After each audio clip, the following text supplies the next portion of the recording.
Welcome to Dr. Nurse.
Welcome to DrNursePaul Show, hosted by Aspire RN and Dr. Paul. You are watching the USA Nurse Series, Chasing the American Dream.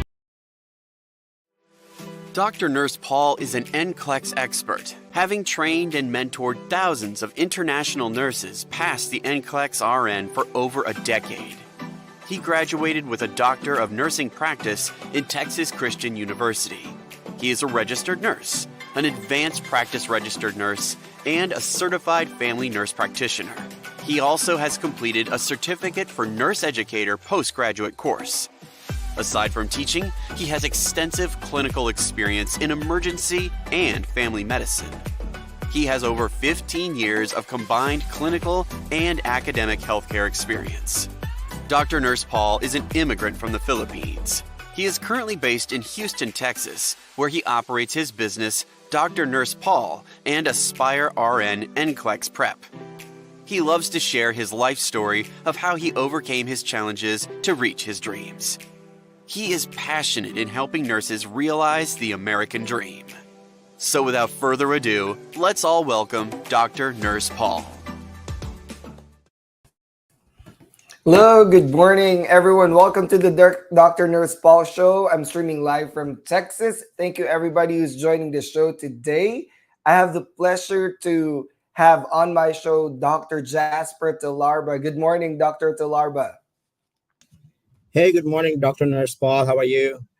Doing good, sir. Thank you so much for joining the show, sir. We are being streamed live today in my Facebook page, in the YouTube page, and in many other social media. So we might be having some participants joining us today for some questions. But before anything else, I would like to introduce our speaker for today, Dr. Jasper Tolarba. So Dr. Jasper Erwin Tolarba is the founder and CEO of Apex Global Partners, an international nursing and allied health recruitment firm that helps you as healthcare institution with nursing workforce solutions. He is also part of the clinical team at Aya Healthcare, the largest traveling nurse agency in the United States.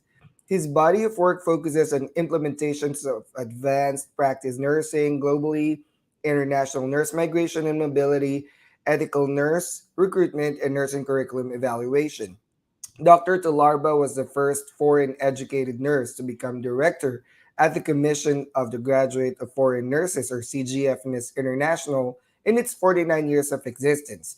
During his 5 years tenure at the CGFNS, he oversaw the development of policies and standards related to foreign nurse applicants migrating to the United States, New Zealand, and Canada. Prior to this, he was the director of nursing at Tufts Medical Center, as well as patient care services manager at Yale New Haven Hospital, Connecticut. He is an inaugural graduate of Doctor of Nursing Practice at Yale University in Connecticut in 2015, a Sister Remy Junio Scholar for his Master's of Science in Nursing at Xavier University, Cincinnati, Ohio, and a University Scholar for his Master's in Education and Bachelor's of Science in Nursing at Bicol University, Philippines. He's currently completing his second doctorate at Teachers College, Columbia University in New York. He is a Sigma Theta Tau member for both Yale University and Columbia University. Dr. Tolarba is a 2019 to 2020 Fulbright Research Scholar by the U.S. Fulbright Commission, board certified as a global nurse consultant by the International Council of Nurses and CGFNS, a fellow of the American College of Healthcare Executives, and the newly inducted fellow of American Academy of Nursing. And without further ado, let's all welcome Dr. Jasper Tolarba. Thank you, Paul. How are you? Thank you, sir. Thank you for joining this show. And for our viewers today, we are going to talk about opportunities for migrant nurses. So we have viewers from the Philippines and everywhere in the world. And Dr. Talarba, thank you for being with us today. Before we begin with our questions, can you tell us briefly about your immigrant story, Dr. Talarba? Sure. So I immigrated here in the United States in 2004. But prior to that, I was, already teaching in the Philippines. I taught for a couple of years at Far Eastern University in 2000, I mean 98, I think, to 2000. And then after that, for my own alma mater at Bicol University in the nursing program. And as a faculty, I was handling community health nursing, pediatrics, and all the sciences, microbiome, chemistry. And at that time, I was already completing my PhD at University of the Philippines in Diliman, and I was almost at the dissertation, and that's when my immigrant petition got approved. So at that time, in 2003, 2004, I was kind of in the decision-making stage of, do I finish my PhD at UP, or do I grab the opportunity to migrate? And I chose to get my uh, immigrant petition, and so I left my academic education at UP Diliman, so which was kind of regretful because I worked for like 4 years for studying, but I guess you can't have both the best of both worlds, so to speak. So that's my experience in a nutshell, my immigrant story in a nutshell. I first lived in Ohio because that's where my petitioner was. Actually, at that time, the contracts were longer. Mine was like 5 years. So now I understand it's like a couple of years to 3 years at most. So, yeah. Thank you for that, Dr. Tolarba. I'm also a graduate of FEU. I graduated in Oh, cool. 2007. Yes, sir. But the Oh, Quezon wow. City branch, where they put up their new hospital, it's called FEU NRMF. But that's where I got my bachelor's degree. Oh, wow. And with my story, it took me 9 years. So the nurses right now are so lucky to be only Mm. waiting a year to 3 years. So I think this is the best time to really for them to take advantage of the migration to the United States. There's so much need in the United States, correct, Dr. Talarba? Absolutely. During my time, I graduated my bachelor's in 96, and that was the start of the retrogression in the Philippines, like 10 Right. years back. So I had no choice, I had no work. So I actually ended up going to e- um, education or teaching career. So I had to take my master's in education and then my PhD in education, and I took my teacher's licensure exam. And I actually taught at Dep Ed, which is kind of weird, being a nurse and then having 80 students at the public school system. But like what they said, you always grow where you're planted. Right. And You have a very outstanding career portfolio, Dr. Jasper Tolarba. Tell us about your work in CGF&S.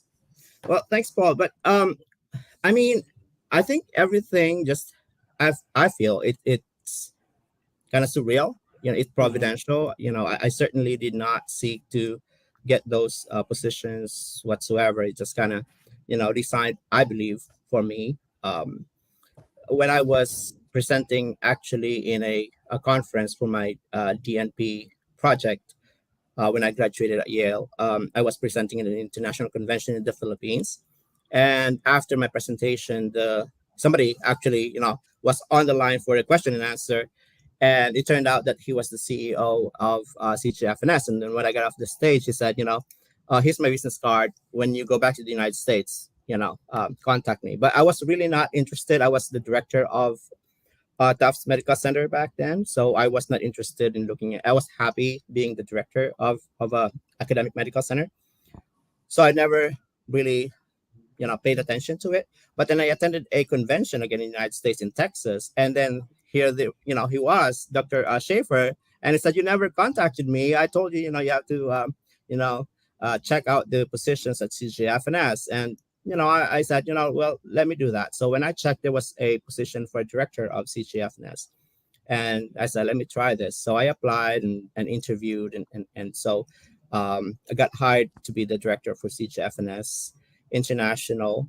And I basically oversaw the operations for all services of CGFNS, for their visa screen, for their CES professional, for their certification program. So I was in charge for all operations of the services in the enterprise. And I lasted at CGFNS for about 5.5 years. Mm-hmm. I was the first foreign educated nurse to occupy the leadership role at CGFNS in its, 49 years of existence. And I left CGFNS. I told my boss I'm ready to branch out and find my own business. And we actually, have a really good, professional relationship at this point. And he's proud of me, and I'm proud to call him my mentor, Dr. Franklin Schaefer. And so yeah, that's my how I found myself into the CGFNS. That's good. And for those who are not aware, would you like to give a brief overview of what CGFNS do and why is it important for immigrant nurses to know about CGFNS, Dr. Talarba? Sure. CGFNS was actually founded in 1972 by the National League of Nursing, NLN, and the American Nurses Association, because during that time, there were a lot of nurses from different parts of the world who would come to the United States and without any preparation, right? So they come to the United States, they get recruited, but then when they take the NCLEX, they flunk the NCLEX because there were no vetting process.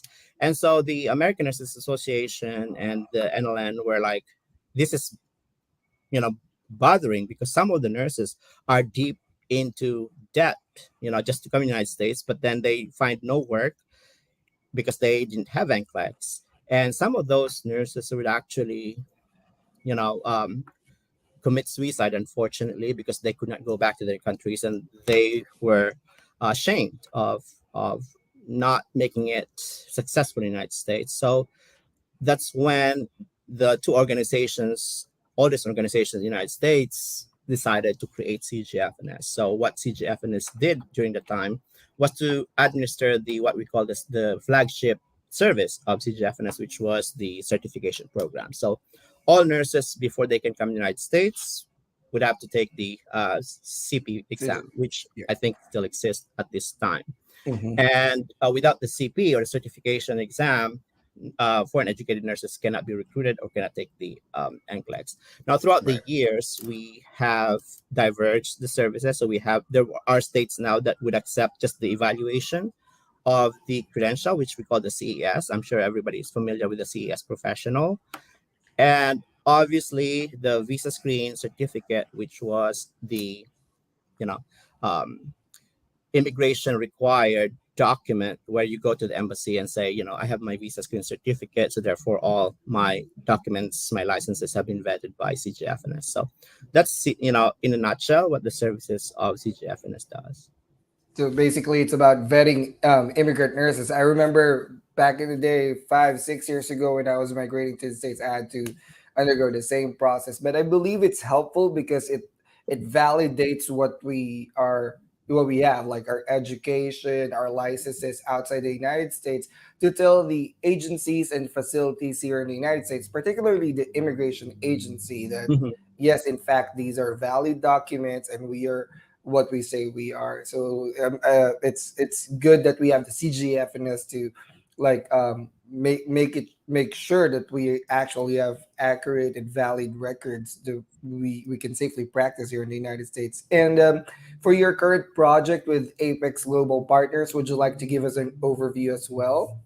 Sure. So I don't want to make any ad or promo here, but basically what I want to do is really help foreign educated nurses throughout the world to also change their, or practice their career outside of their country of education, be it in the Mhm. Philippines, Middle East, or Europe. I actually was just in Italy a couple of weeks ago because I was also um, giving a recruitment talk to some of the European nurses who are also willing to come to the United States. And I'm going back next month in this second week of December because I also have a couple of more talk about how to migrate to the United States. So we're hoping that, we only recruit not just in the Philippines, because, Philippines and India are the two countries that really have been supplying a lot of nurses, but we would like to Mhm. open up migration to other parts of the world.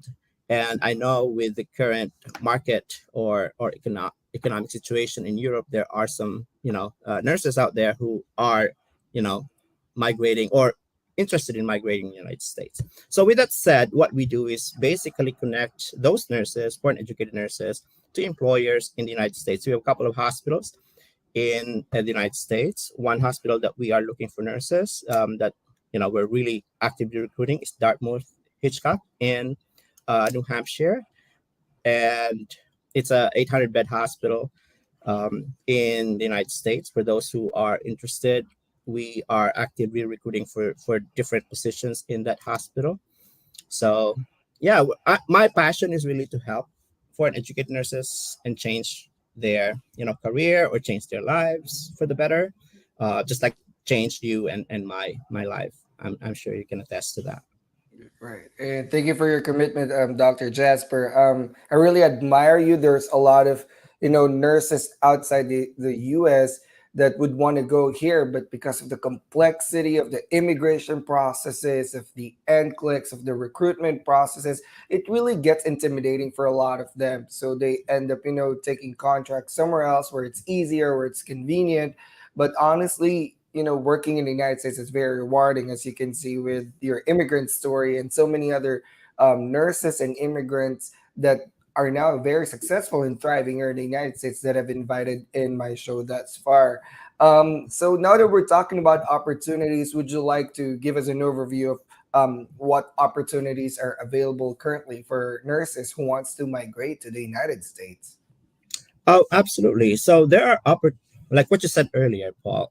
Today, this year is the year where you really wanted to consider migrating. Unlike Right. during our time, Paul, remember, Mm-hmm. even if you like to migrate, there are like no visas available.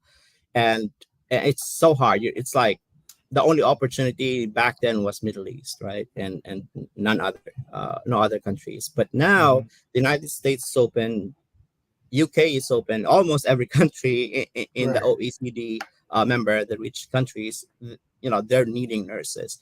So the opportunities are endless, and I think I could not stress enough when you said that nurses nowadays are lucky because they can just say, okay, let me think, which country do I want do I want Right. it to Right. migrate, right?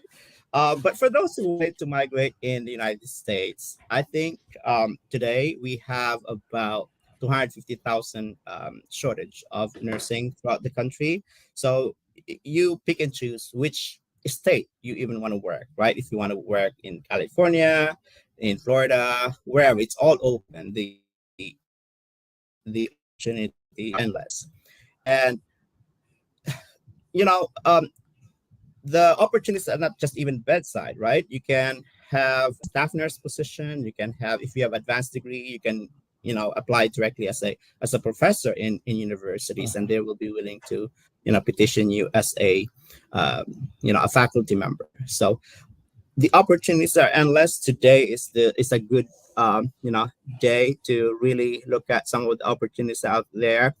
But then I think we will also discuss in a few about the red flags, or what are the Right, right. things that you want to be careful of, because not all opportunities out there are safe. So you really have to be also keen and careful about who you choose to come here to the United States. Right. And like you said earlier, there would be like a 250,000 that would be needed for the next coming year. And I've Yeah. heard, we don't have the full data yet, but I've heard that the COVID impacted the healthcare community by such a huge margin, where there's a lot of people that are quitting the jobs right now. And there might be more needs, but we don't have the concrete data yet. We'll have to wait Mhm. for someone to do the study. But there's definitely a huge need. I still work at bedside, so I'm an ER nurse, and there's a huge shortage in the ER. Ever since I came here in the United States and I went travel nursing, everywhere I go, there's really a shortage for nurses. And Mm. I know the floors always have shortage too, because if the floors are backed up, the patients end up staying in the ER, and ER are always like holding patients everywhere. So anyway, Dr. Jasper, aside from bedside nursing, what other fields of discipline or specialization can nurses explore? Sure, and that's the beauty about nursing here, Paul, as you can attest, because you yourself have advanced yourself in the field, right?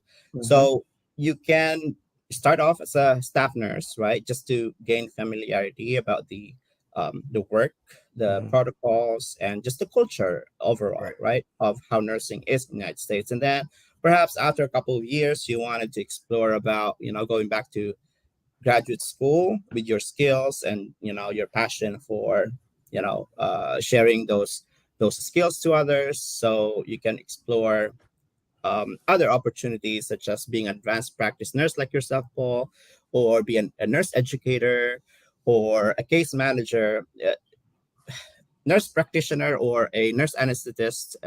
The possibilities are endless. So that's the beauty about nursing in the United States, is that the opportunities are just endless. It's just up to you, on what you want to do, basically, on what you're passionate in doing, and your drive on or being motivated to advance in your career. So yeah, I mean, it's really endless opportunities, and that's why nursing, I personally think, is better here in the United States. Right. Thank you for that, Doctor. Dr. Jasper. And you've mentioned about nurse practitioners, advanced practice nurses. This is one of your advocacies.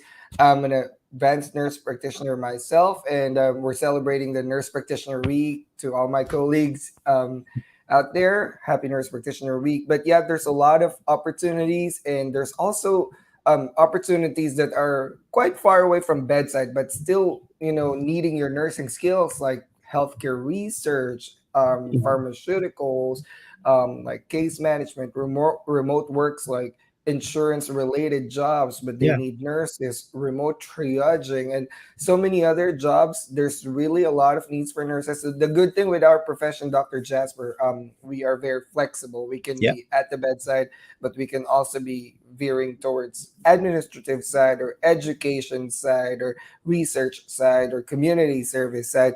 There's really a lot of opportunities, particularly in the United States, where nurses Mhm. are well compensated.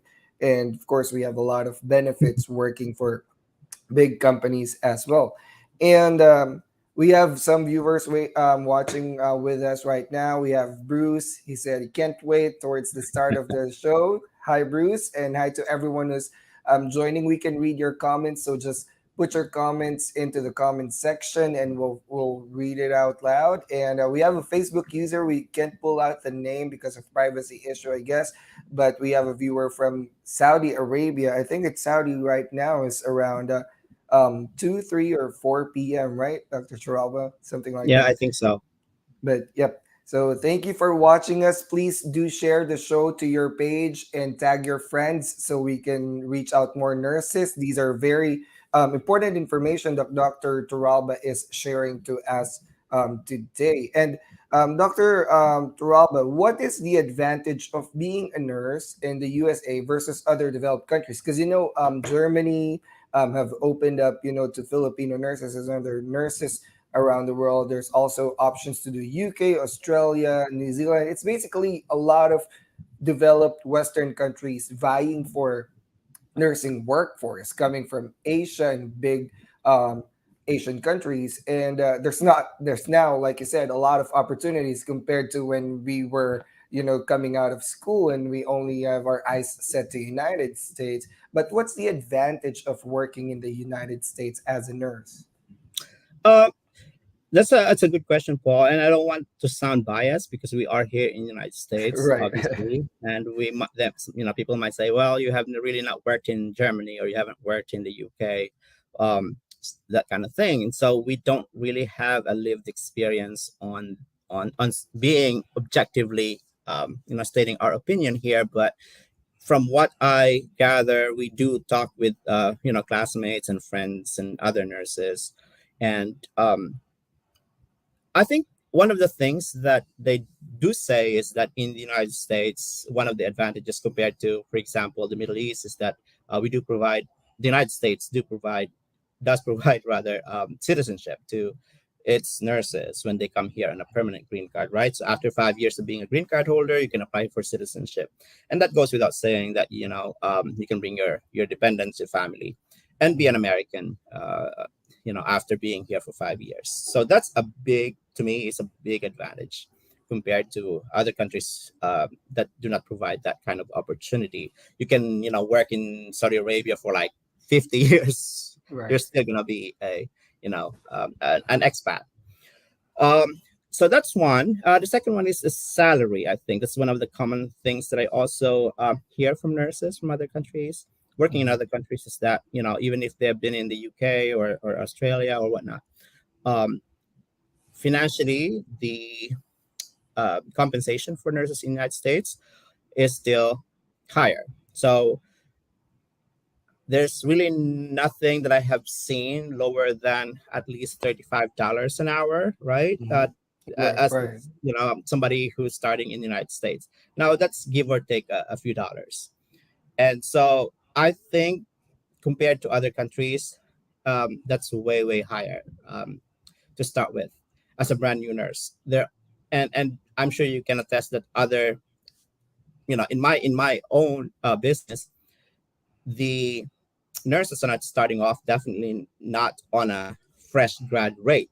Like, Right. so if Right. you have 10 years experience in the Philippines, that's counted in. Right. So and the salary range definitely would also count in your advanced degrees. Right. So those are unheard of if you compare that with other countries.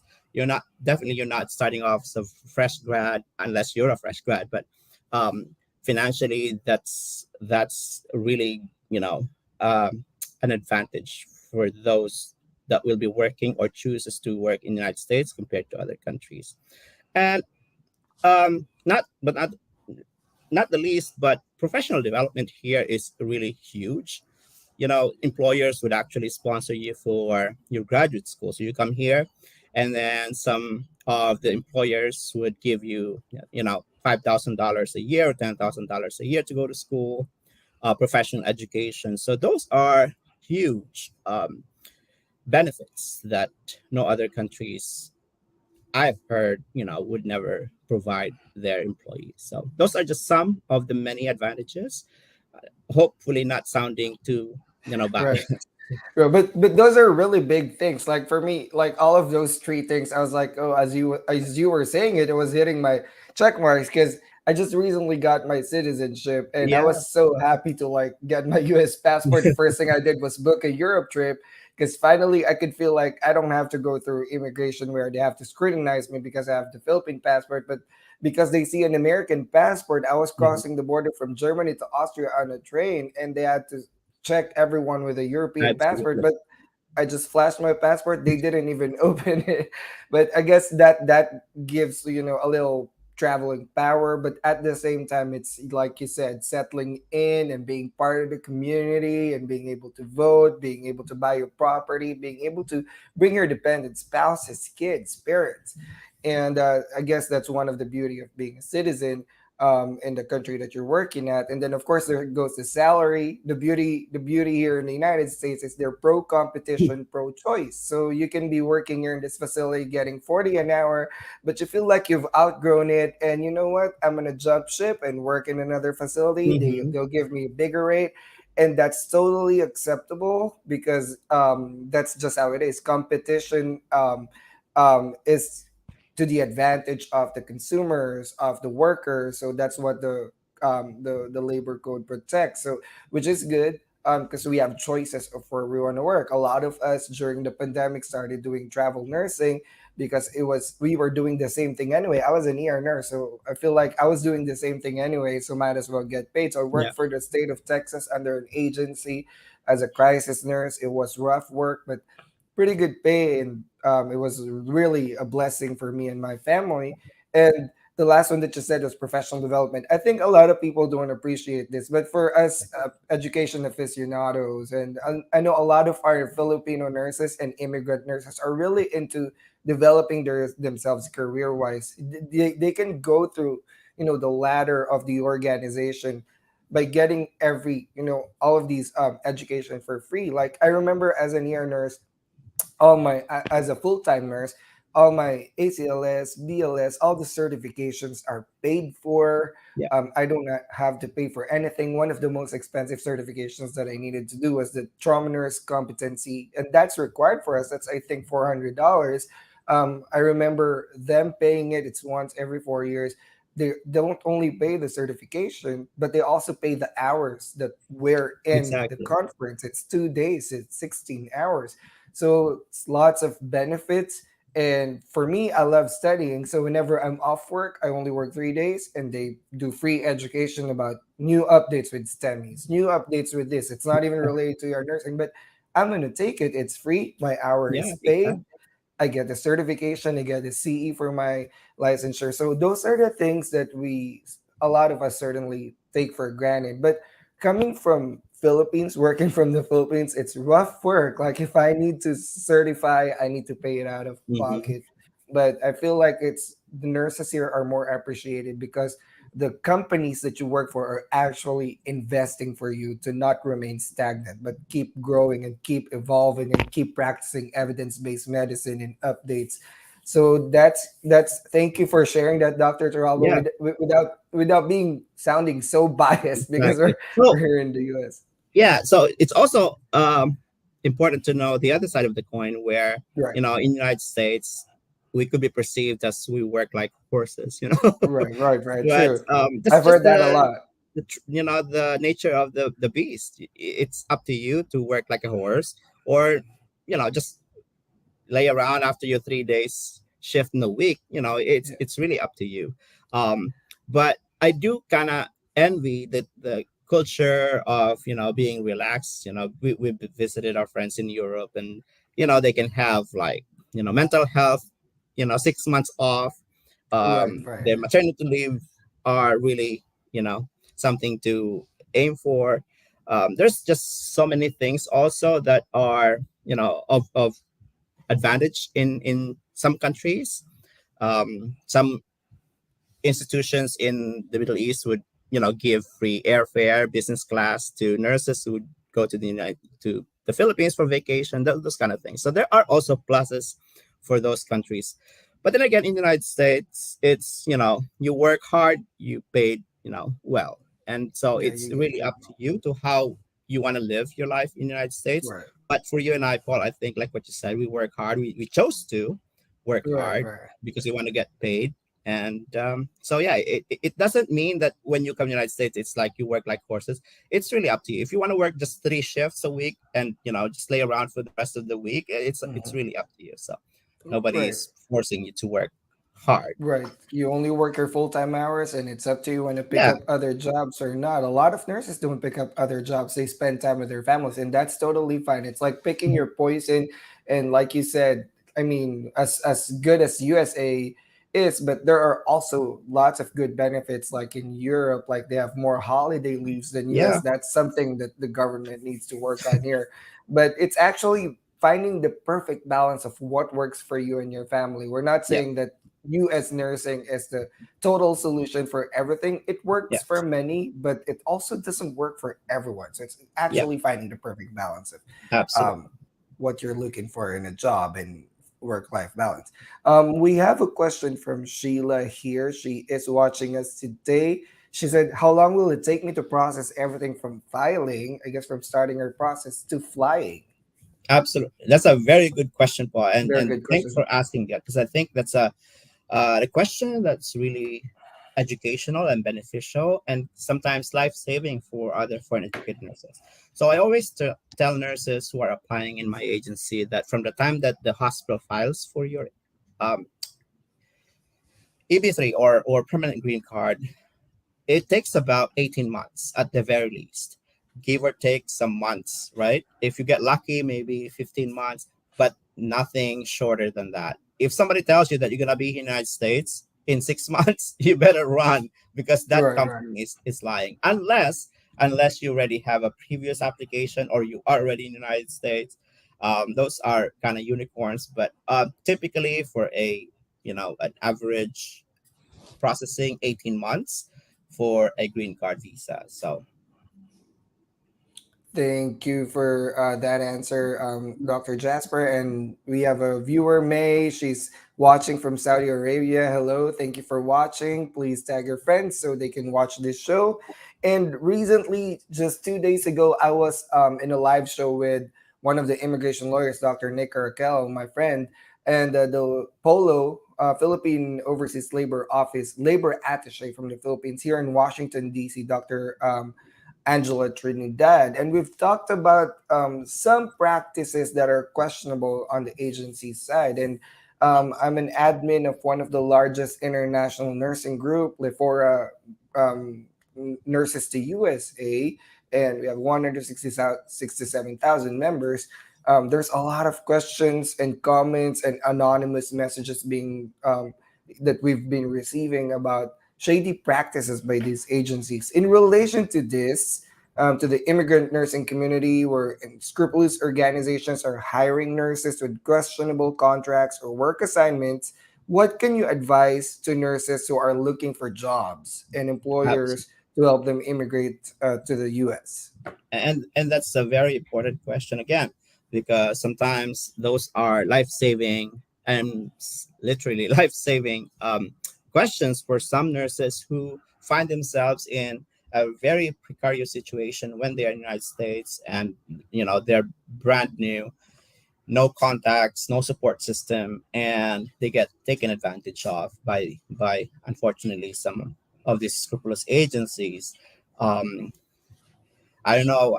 I belong. I'm also the vice chair for the Philippine Nurses Association Human Rights Committee, and Mhm. we actually are also giving another seminar on the same like what you attended, Paul, on the 17th. So I hope Mhm. nurses, I can send the link out for you, Paul, to Yes, share please. so that more nurses can actually attend the Sir. Polo convention. And we sponsor that because we want nurses to really be keen about who they, partner with or who Partner they with. select Yeah. for their immigrant petition.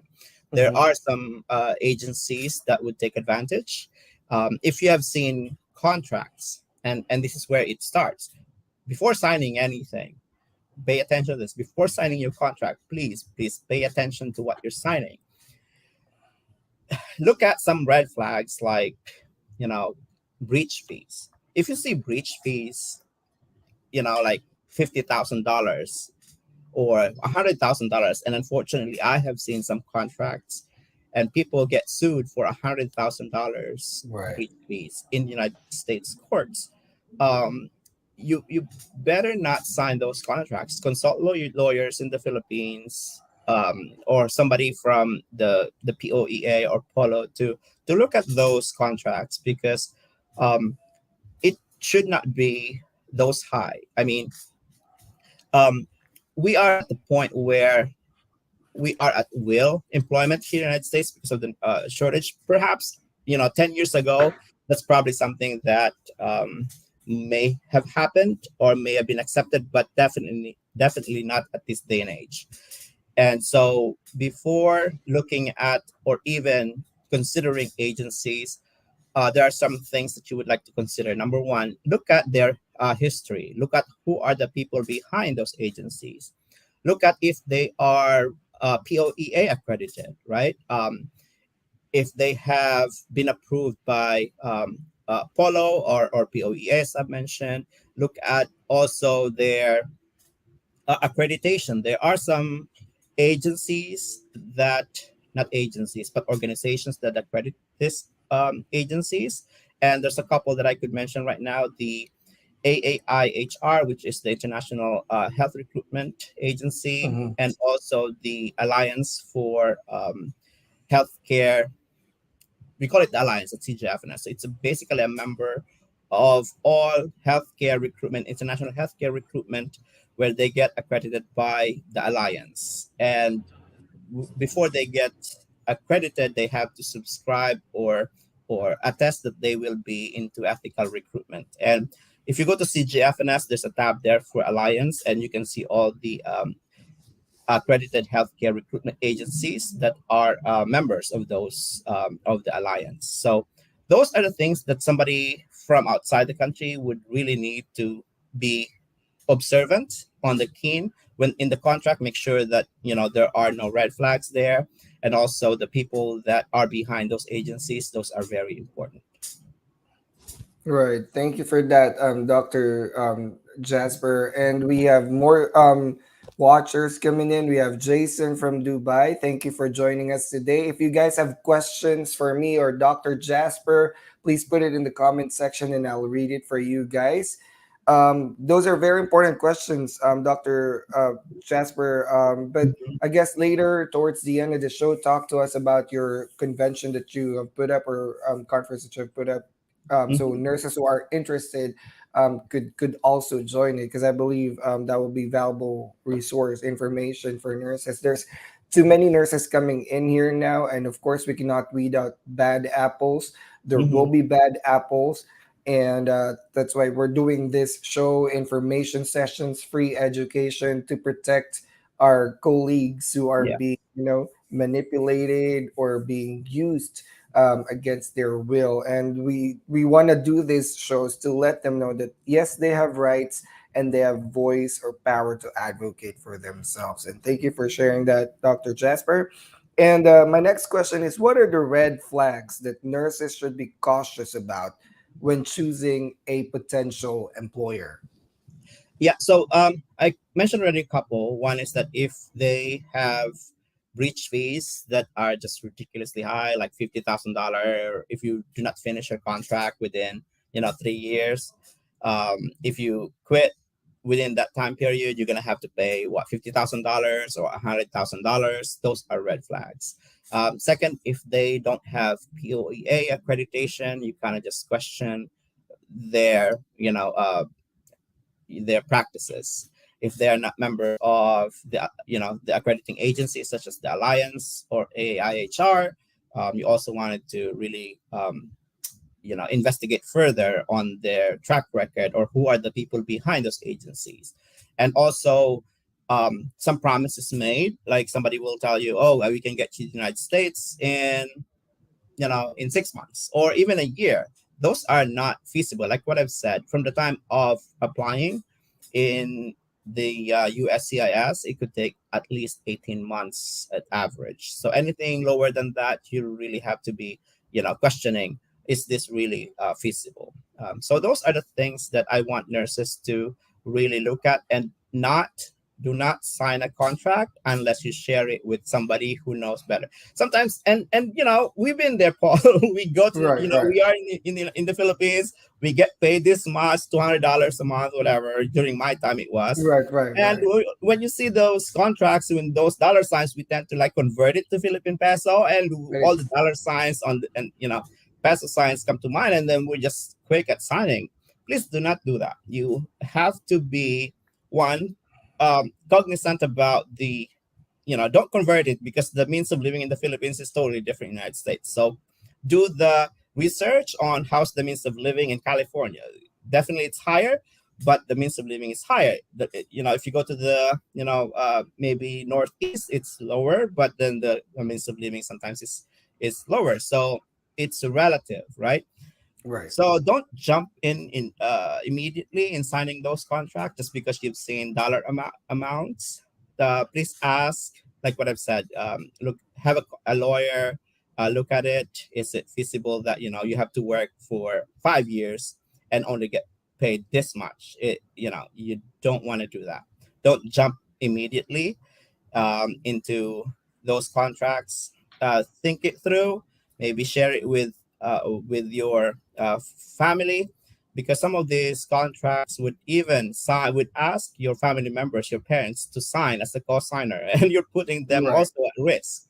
Right. So please be careful about signing those contracts, because once you sign it and you go to the United States, those are already impossible. So Yeah, and I think we couldn't emphasize how much the contract signing is very important. It makes it legal once you sign it. The yeah, lawyers were sharing the other day to me and to the viewers of the show that even if it's just a piece of paper without anything special on it, like letterheads or that, yeah, as long as you and the other party signed and there's a meeting of minds, that's already enforceable. So be very careful with what you're signing.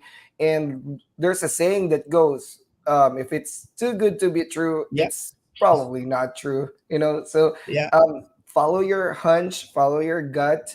I've had a couple of nurses, talking about questionable agencies with questionable breach or buyout contracts, onerous or exorbitant fees. But there's also agencies that are collecting fees that are also questionable because once you send out that money, we don't know if you're dealing with a scammer, and there's really nobody who could tell you if they're a scammer or not. We probably have experience and we know who the scammers are, but there's new scammers every day. yeah, And there's also these things that I've heard where they get emails directly from hospital, they get interviewed, but very questionable hospitals. Like I said, you know what? Let me do a quick Google search about this hospital. I can't even pull out the information. They have American address, they have the name of the hospital, but I was like, you know what? If you're not sure, don't talk to this person that's emailing you. Call the hospital directly, the US yeah, number, like talk to the HR. Is this person from your company? I just need to verify because even those direct hires coming from hospital facilities themselves would give them like, we can take you here to the United States within 6 months, but you gotta pay us $10,000. yeah. Here's your offer. No, that's a That's a red no-no. flag. Yep. And thank you for sharing that, Dr. Jasper. And how can foreign graduate nurses, my next question is, how can foreign graduate nurses get started in pursuing a career in the USA? Right. And I have, in the people that I spoke with when I visit, outside the U.S., who are interested to come to the United States. Sometimes they have been in outside of the clinical setting for a while, because like you and I, or maybe I'm talking personally, sometimes when there are no opportunities in the Philippines to work in the hospital, Right. you tend to find other opportunities outside of the clinical Right. setting because you have to Mhm. fend for your family. And that's what happened to me. I had to teach, right? And Mhm. sometimes difficult to find jobs. I'm not saying it's impossible, but I'm just saying that it's sometimes, for me as a business owner of an agency that find nurses outside, hospitals would want nurses who have recent clinical experience. When I say clinical experience, at least a year of being at the bedside in the past 3 years. So that's the industry standard. At least 1 year in the last 3 years. So from 2019 to today, at least 1 year.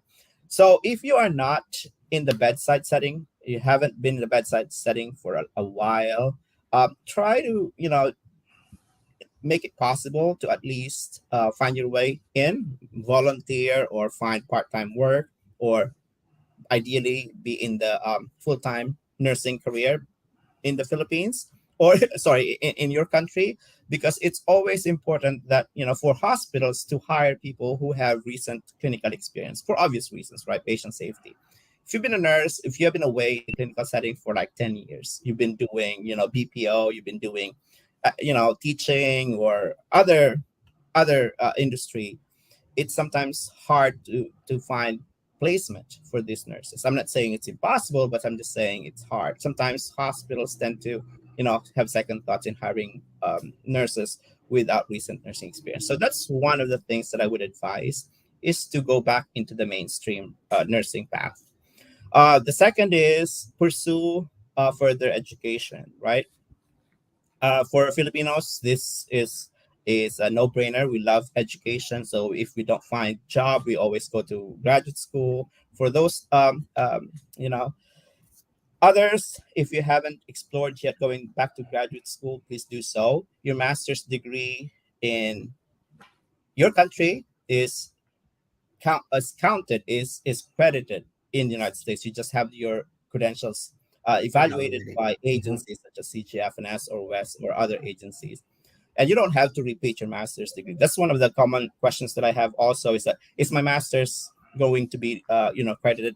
Yes, it is. You don't have to finish, or I mean, to repeat your graduate degree outside of the United States. And last but not least, always improve your craft. Go for training, upskilling, continuing education, those kind of things. So it will only help you. So that's my advice. Right. And what many nurses don't know is I've like been actively involved in the community and in the Livora community. And there's a lot of recruiters and nurses there.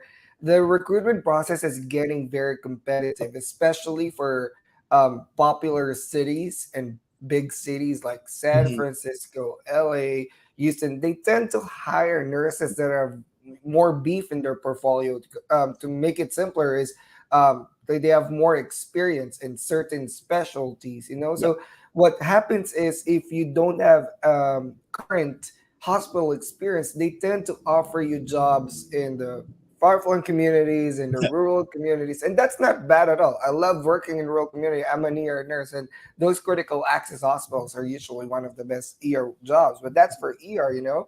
And not everybody has the same experience. We've had nurses coming over here. They went to like very rural community, 5,000 people, and they got depressed. I would be depressed Yeah. as well because I grew up in the city. And it's a totally different ball game here when you're working in the city and the rural communities, different mindsets, different cultures, and probably different weather as well. And another thing is, if they don't put you in rural communities, you would probably be offered jobs like skilled nursing or senior nursing facility. And I'm not saying these are bad jobs, but these are jobs that are way different in the hospital. In the hospital, we're controlled and standardized by JCO. Some facilities outside the hospital, outpatient facilities, are not really mandated by JCO to follow certain protocols. So you would get, we've heard stories where one nurse has 60 patients and probably five CNAs and one LVN to care for the night. And I work in the ER. I see these patients being sent to the ER. These are patients that jump off the bed, probably has Alzheimer's, have sundown. So what I'm saying is, when you are not as competitive with your nursing experience, clinical is what they're looking for. You might end up with jobs that might not be what you prefer. You would not Yep. have a bargaining power, negotiating power, because you don't have a lot of experience. So what we tell nurses, go back to the bedside, get your skills refined. When you come over here, you're gonna thank yourself, because yes, you're gonna undergo orientation, but it pays that you have your skills, you have your assessment skill, your critical thinking skills, your nursing skills, bedside skills are intact and current. Because Yeah. here in the United States, it's different, right, Dr. Tolarba? We're more like autonomous, because Yeah. they will let you decide. The doctors will just put in standard order. They'll let you decide what you want to do with that. Like, you don't call Yeah. me, just decide what you want to do. I find too, Paul, is that because I worked at one time in my life, I worked in the ICU, and also worked on my off days. I moonlight in the nursing home, right? Mhm. It's and Right, right. being an ICU nurse, and then on my off days I worked in the nursing home just to pick up some hours. And I find that the practice of nursing is more regulated in the nursing home. I actually find a person, I'm speaking Mm. in my opinion, when I Mhm. practice in the nursing home, my license is like, oh my God, it's so regulated, it's so, kind of Yeah, difficult. yeah. Everything is kind of, you know, By the book or what, something. and Yeah. because documentation is in the ICU, or in the acute care setting, it's less stressful. Personally, again, some Mhm. people might have a different opinion, but in my own experience, I worked in the ICU for 5 years and almost the same amount of time in the nursing home. And like what I've said, I find my practice in the acute care setting more liberating, and I can do the things because of my Yeah. own liberty in practicing to the best of my Autonomy. my license. The scope, yeah. But in the nursing home, it's so regulated. So, Yeah. I like what you said, it's not bad. It's just different. it's different. It's a total different ballgame, especially like for most of our viewers are Filipinos. We don't have these settings in the Philippines, so we were not really trained and Yeah. oriented as to how these things work. Even I work in the ER. We get patients from senior nursing facilities, nursing assisted facilities. Hospice, rehab. Like I don't even know the nitty gritty of the difference of these things. All I know is they're outpatients. They're probably rehab patients, but there's different things that they do and what they cannot do, and it all Can I boils just down to give the one scope. example, Paul, just to Go for it, put Jasper. a concrete example to why I say what I said. A small skin tear, say 1 centimeter skin tear, if it happens in a nursing home, Oh God god. forbid, it will take you 30 minutes to document, to Oh measure, god. to do the treatment, and to interview 3 shifts of nurses, all those who Hmm. have seen the skin tear. That once you have skin tear, you have to document everything. Right, right. In the acute care setting, you basically just put the dressing and then document, do your Hmm. assessment, and go on with your day. So Right. that's it's a different I environment. think I think they're scrutinized heavily because it's a long-term care. So Yeah, anything that happens in the long-term care, they can fall, yeah, back to them. And really, here in the states, I guess one of the bad things is it's a lawsuit country. yep, So everybody can just try to get after your license. That's why we keep telling nurses, yes, it's beautiful to work here, but you also have to be really skilled. The hmm, NCLEX exam was actually patterned to make sure that you're practicing as an effective and safe nurse, like critical thinking wise, because I expect you to be like that. Otherwise, if you deviate from the standards, from the scope, there's 1 cm skin tear, and like I said, it takes 30 minutes to do that because it's a big deal, right? hmm, Families can see it yeah. and literally call the lawyer, and That's tomorrow right. you have a God subpoena, forbid you get sued for right? elder abuse, right? For elderly abuse or whatever malpractice because of a 1 cm tear. And these are not frivolous cases. These are cases that are actually happened in the States. In fact, when you move here and you go to your orientation, your hospital HR and nurse educator will drill this into your brain. Document, document, Document. document, check the skin. Everybody's obsessed with the skin here, is what they say. Just because family members can sue you. But I mean, lawsuit aside, it's actually good nursing care to like check everything with the patient and know what's going on. So these things, it's different practice compared to, like you said, acute care, because these are long-term patients. You really have to Yeah, make sure that you know what's going on with them. Any yeah, changes from the normal has to be documented. Um, escalated or something. But it's a different ball game. So what I'm saying is, if you have more experience, you have more bargaining power. Like, you know what? I work ER, but I want to work in Detroit because it's a bigger city. Or you know yeah, what? I don't want bigger city. I want a smaller city. You yeah, can choose, and agencies will pursue you. Employers will pursue you because you have better experience. And I've seen this from my friends, my students who have ICU, ER, L&D experience, OR. They're sought after. They can yeah, choose. Like, I had a friend recently that was offered $54 and asked me, "Is this a good rate?" And it's one of the big cities here, but not California, because California, that would be a little small. But I was yeah. like, You know what? When I started here, I was offered $26 plus differentials. I was making 30 an hour, and that's only 5 years ago. So for me, 54 an hour is good money. It puts you like $110,000 a year for someone who's starting. That's actually pretty good money, and that's actually good because of the movement of nurses here asking for like better pay. The prices of the pay are also increasing along with it, and even here in Houston, the pay is also increasing for full-time nurses, which only benefits all the nurses. But honestly, it's the best time to be here in the United States. There's so much needs everywhere. There's 50 states and 5 territories. You can work anywhere. I'm travel nursing. I worked in Chicago. I worked in Hawaii. I worked in so many different hospitals over my 5 years here.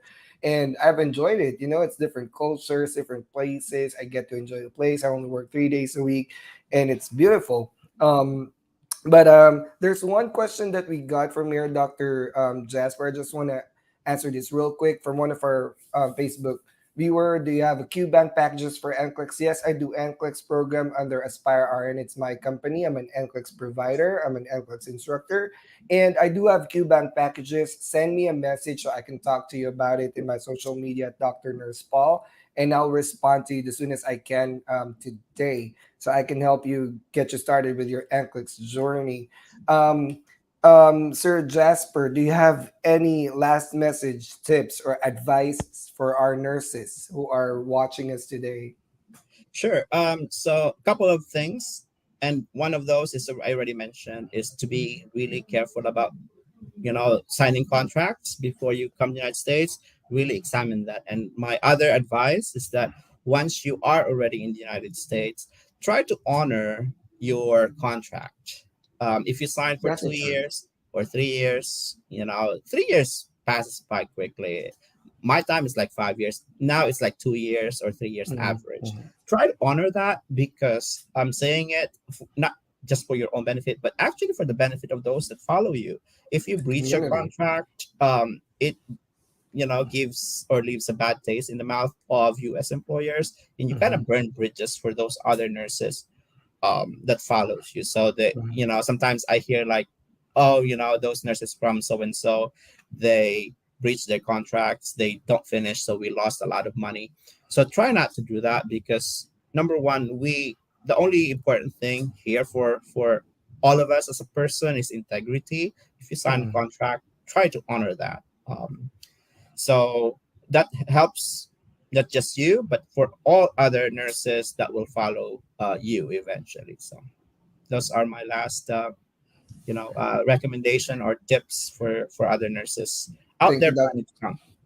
Thank you, Dr. Jasper. I think that's very important because I want to add up to that. I advocate for nurses and for their rights, for them to stand up and advocate for themselves. But also the bad side of it, the other side of the coin, are these nurses who come here with the intention of actually quitting the job right away. We've talked about it in the show with the immigration lawyers, and Attorney Nick is an experienced immigration lawyer. Actually said that the USCIS can get after you if within few days, few weeks, few months of coming over here, you already switched jobs because it gives them a thought that you had an intention to quit this job to get the green card, and they can deny your green card. When your green card is denied, it's retroactive from the day you arrive. So you're deported immediately. Any benefits that you've had, your house, whatever, they you can say, I have a house here, I have a car. Can I sell it first? Nope. If they take you to deportation Yeah, proceedings,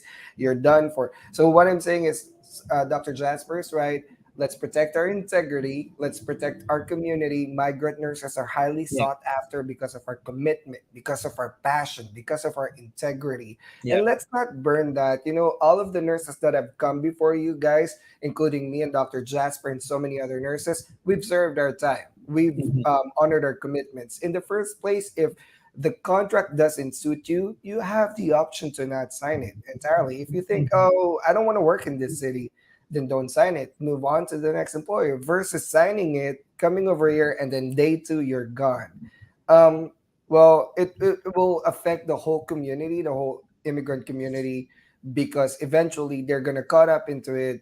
and probably moved on to the next country and probably say, you know what, we don't want to hire these Yeah. people from this certain country anymore. Let's just move on to the others. Yeah. Because, like I said, while they need nurses here, the competition is getting tougher.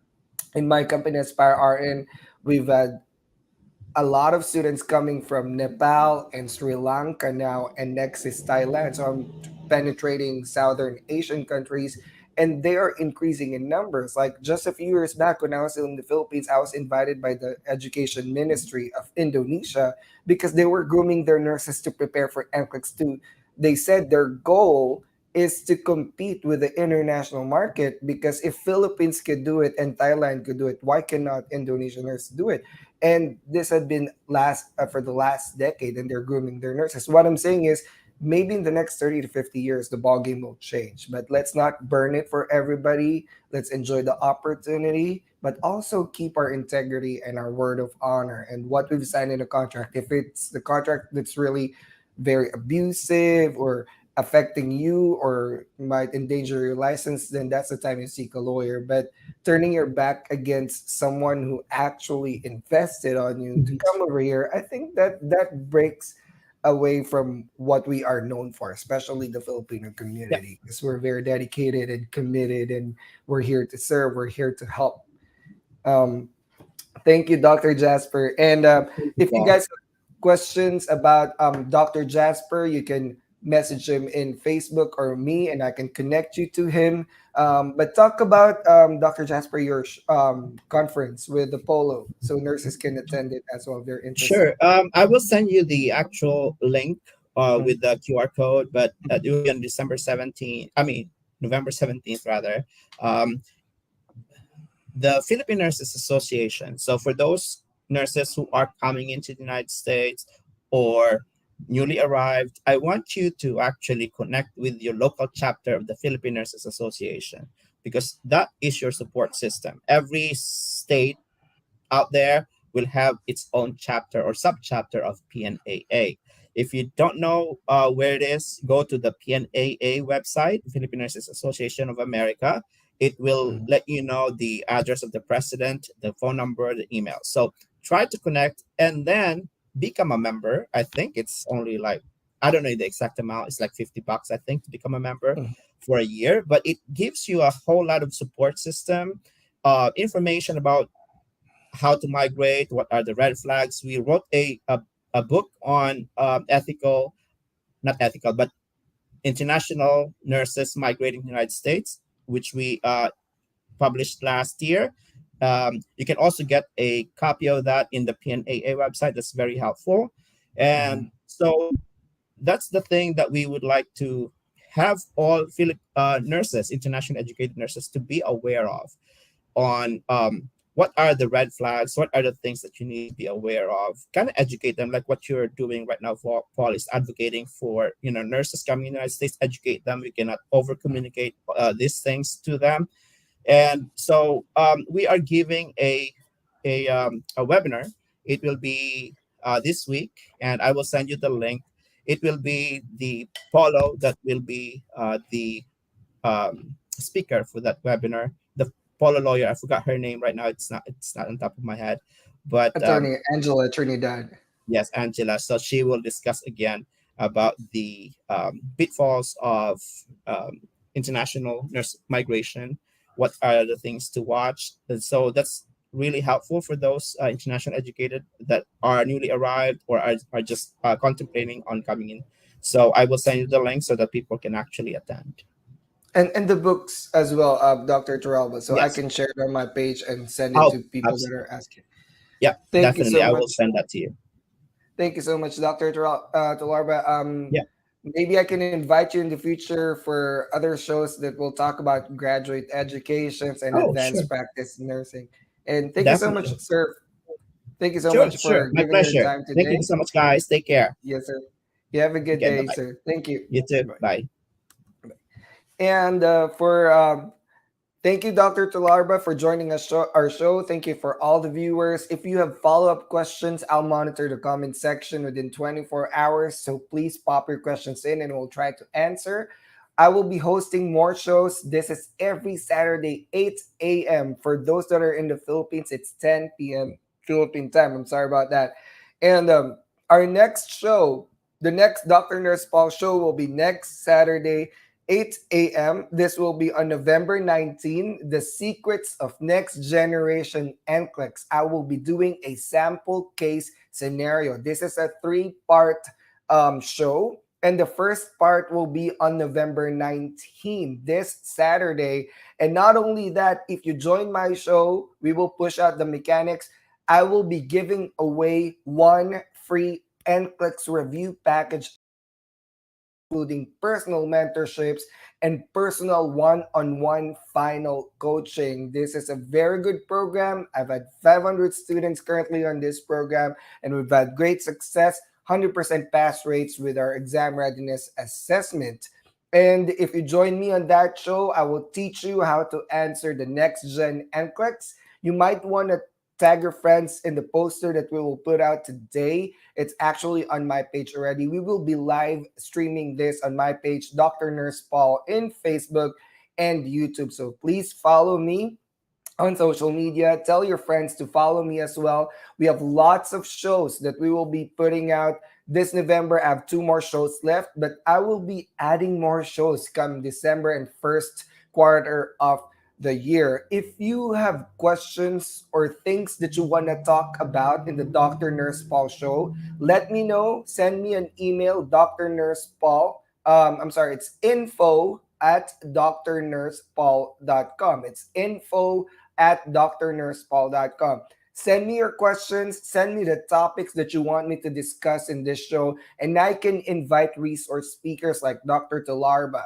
In the next USA Nurse series by the end of November, I'll invite attorney Nick Kirkel, one of the immigration lawyers, my friend, and he's also a very good immigration lawyer, along with the Polo labor attaché. But if you have questions, if you have something to share, if you have a life story that you want to be featured to our audience in the Dr. Nurse Paul show, send me a message, info at drnursepaul.com, or send me a message in my Facebook, Instagram, or TikTok, and I'll reach out to you so you can share those stories. And if you have questions, let me know and I can help you with. If you're interested with an NCLEX review program, let me know as well. I'll send you the message. If you do not have funds for NCLEX review package, let me know. I can get you scholarships from our partners here in the United States that will fund your NCLEX processing and NCLEX review program. This is a lot of community service that I'm doing for the immigrant community because I'm very passionate about this, being an immigrant myself. This is my way of paying it forward to all of you guys. Thank you for watching the show. Please share this to your friends. This is recorded and this will be put out in my social media. Y'all have a good day. We'll see you soon. You have just watched the Dr. Nurse Paul Show. Watch us live every Saturday, 8 a.m. Central U.S. Time. For more info about our future events, follow us on our social media channels. You can find us at Dr. Nurse Paul on Facebook, Instagram, TikTok, and YouTube. See you next week.